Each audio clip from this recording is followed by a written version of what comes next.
Student, ये video पूरा stepping stone method में का वीडियो है।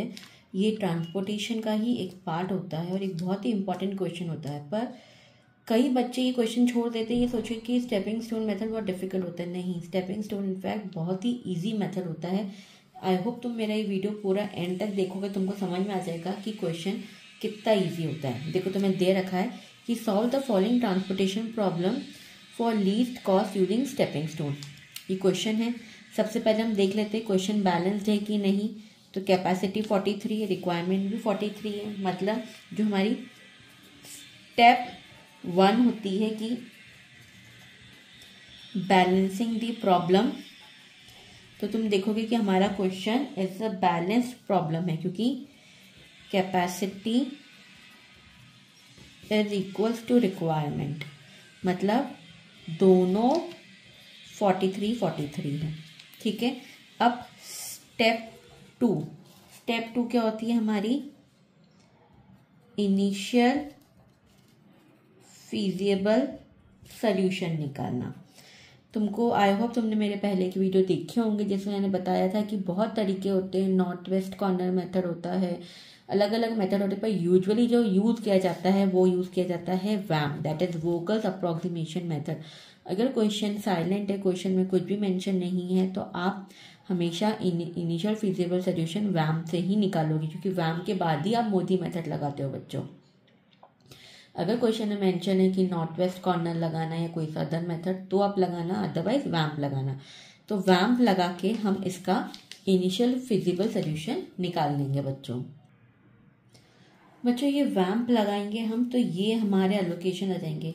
ये मैं इस क्वेश्चन में नहीं बता रही हूँ वैम्प लगाने का मेथड। क्यों? क्योंकि मैंने इसका अलग वीडियो बनाया है वैम्प का। आई होप तुमने देखा होगा, क्योंकि उसमें मैंने पूरा बताया है कि वैम्प पेनल्टी कॉर्नर से कैसे निकाल के लगाते हैं। हम पेनल्टीज निकालेंगे डिफरेंट और फिर हम एलोकेशन करेंगे। तो ये हमारा वैम्प से एलोकेशन आ गया है। अब इसके बाद हमारी होती है स्टेप 3, टेस्ट फॉर डीजेनेरेसी। तुम देखोगे R प्लस C -1 कितना है? रो प्लस कॉलम -1 करेंगे तो 6, और नंबर ऑफ एलोकेशन कितने हैं तुम्हारे? 1 2 3 4 5 6। मतलब ये क्वेश्चन डीजेनेरेसी का नहीं है। आ गया। अब हमारी जो मेन स्टेप है, that is step number 4, that is test for optimality. ये लगाएंगे, यहाँ पे अलग आ जाता है। यूजुअली टेस्ट ऑफ डीजेनेरेसी के बाद आप मोदी मेथड लगाते हो, फिर वो UI VI वैसे निकाल के अपन करते हैं। पर अब नहीं, अब यहाँ पे स्टेपिंग स्टोन में दूसरी मेथड होती है। क्या होती है? देखो, मैं तुम बताती हूँ। हमारे पास कितने अनएलोकेटेड हैं? 1 2 3 4 5 और 6।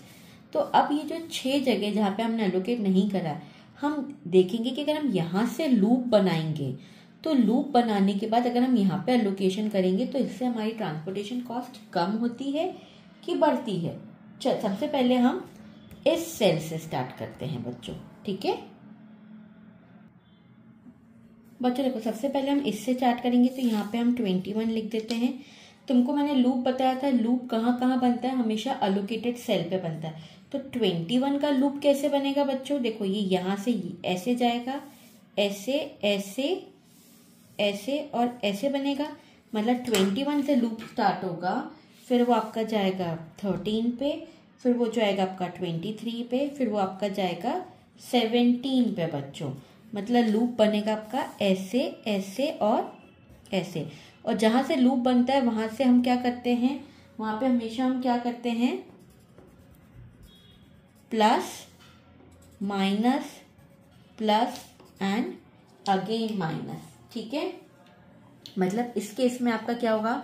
21 -13 प्लस 22 एंड -17।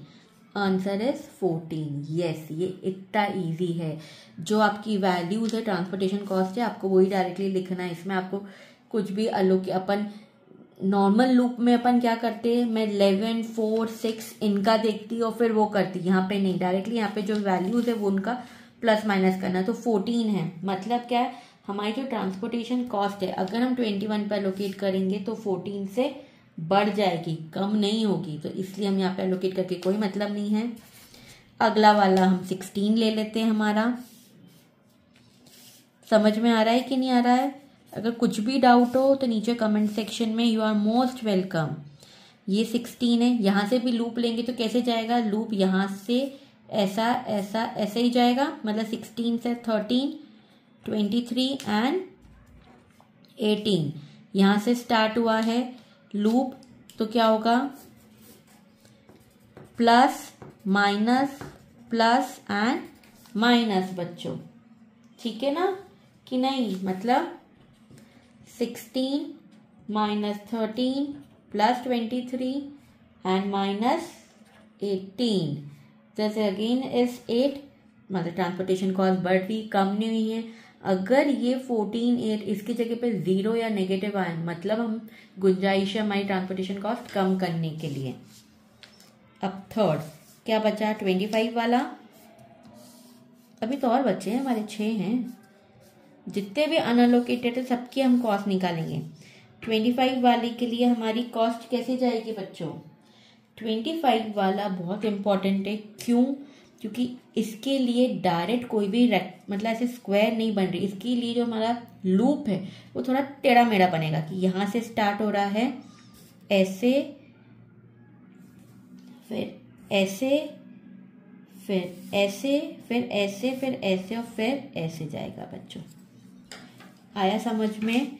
थोड़ा सा टेढ़ा मेढ़ा है कि 25, फिर 13, फिर 23, फिर 18, 27 एंड 18। थोड़ा सा कॉम्प्लिकेटेड है बच्चों क्योंकि ये इंपॉर्टेंट है। लूप ऐसे जाएगा बच्चों, देखो यहाँ से ऐसे ऐसे। मैंने पहले भी बोला था कि लूप का कोई सा भी शेप हो सकता है, ज़रूरी नहीं कि रेक्टेंगल स्क्वायर ही हो। बस वो ट्राइंगल नहीं बन सकता क्योंकि वो ऐसे डायगोनली क्रॉस नहीं कर सकता है। और कोई भी अलोकेटेड सेल एक बार से 2 बार में रिपीट नहीं हो सकता है हम। तो यहाँ पे ये प्लस, ये माइनस, ये प्लस, ये माइनस, ये प्लस और ये माइनस जाएगा हमारा। ये सारे मैंने अलोकेटेड सेल्स ही लिए हैं बच्चों को, तुम देखोगे तो ये हो जाएगा 25 माइनस 13 प्लस 23 माइनस 18, फिर आपके पास आ जाएगा plus 27 and minus 18 is equal to 26। ये भी पॉजिटिव आ रहा है, मतलब यहाँ पे भी अलोकेट करके कोई मतलब नहीं है। अब हमारा आएगा ये वाला सेल, ठीक है। बस थोड़ा सा लूप का ध्यान रखना बच्चों, गड़बड़ मत कर देना लूप में तुम लोग। अब हमारा 14 है, तो 14 के लिए हमारा लूप कैसे बनेगा? ऐसे ऐसे और ऐसे, मतलब 14, 18, 27 एंड अगेन 18। ये ऐसे जाएगा, ऐसे ऐसे और ऐसे। यहाँ पे plus minus plus and minus, मतलब आपका 14 minus 18 plus 27 minus 18 is your 5 बच्चों, ठीक है। अब हमारा कौन सा बचा है? 32 एंड 41 बचा है। फिफ्थ, जितने भी अनअलोकेटेड सेल है सबके लिए हम देखेंगे कि ट्रांसपोर्टेशन कॉस्ट हमारी कम तो नहीं हो रही है। 32 के लिए आपका लूप ऐसे ऐसे और ऐसे बनेगा बच्चों। 32, 20, 27, 18 एंड 17 कैसे बनेगा लूप? यहां से स्टार्ट होके ऐसे ऐसे और ऐसे आएगा, प्लस माइनस एंड माइनस बच्चों। This is 32 minus 27 plus 18 and minus 17, ठीक है। सही है कि नहीं?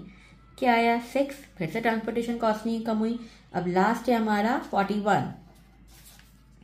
ये तो बहुत इजी लग रहा होगा लूप से कि नहीं? स्टेपिंग स्टोन बच्चों बहुत इजी है, कभी छोड़ना नहीं चाहिए क्वेश्चन इसका। अब 41 का लूप कैसे बनेगा? 23 पे जाएगा, फिर 18 पे जाएगा, फिर 27 पे जाएगा हमारा लूप। ऐसे ऐसे ऐसे और ऐसे जाएगा। plus minus plus and minus. That is 41 minus 23 plus 18 minus 27. Correct? Then answer is 9. तुम देखोगे हमारी सारी ट्रांसपोर्टेशन कॉस्ट पॉजिटिव आई है, मतलब जो हमने ये इनिशियल फीजिबल सोल्यूशन निकाला है ये ऑप्टिमल सोल्यूशन है, बेस्ट सोल्यूशन है। इससे कम कॉस्ट हो ही नहीं सकती, क्योंकि अगर इसमें से एक भी नेगेटिव आती तो हम ये मानते कि हमको कुछ चेंजेस है जो हम कर सकते हैं इसमें ताकि हमारी ट्रांसपोर्टेशन कॉस्ट कम हो, पर एक भी नेगेटिव नहीं आई है, मतलब ये हमारा ऑप्टिमल है, बेस्ट है। तो अब हम इससे हमारी कॉस्ट निकाल लेंगे। टोटल कॉस्ट यहाँ से स्टार्ट करें। 13 into 11 plus 17 into 6 plus 18 into 3 plus 23 into 4 plus 27 into 7 plus 18 into 12 कितनी हो जाएगी? 143 plus 102 plus 54 plus 92 189 plus 216 is 796 rupees. ये हमारी फाइनल ट्रांसपोर्टेशन कॉस्ट है। क्यों? क्योंकि ये सब हमारी पॉजिटिव आई हैं वैल्यू, एक भी नेगेटिव नहीं है, मतलब हम जो हमने ये सोल्यूशन निकाला है वेन से ये बेस्ट सोल्यूशन है। आई होप तुमको स्टेपिंग स्टोन समझ में आया होगा। अगर फिर भी कुछ डाउट है बच्चों तो मुझसे नीचे कमेंट सेक्शन में पूछ सकते हो, और तुम्हारे सजेशंस आर मोस्ट वेलकम। सबसे पहले मेरा चैनल लाइक, सब्सक्राइब और शेयर करना बिल्कुल मत भूलना। Thank you.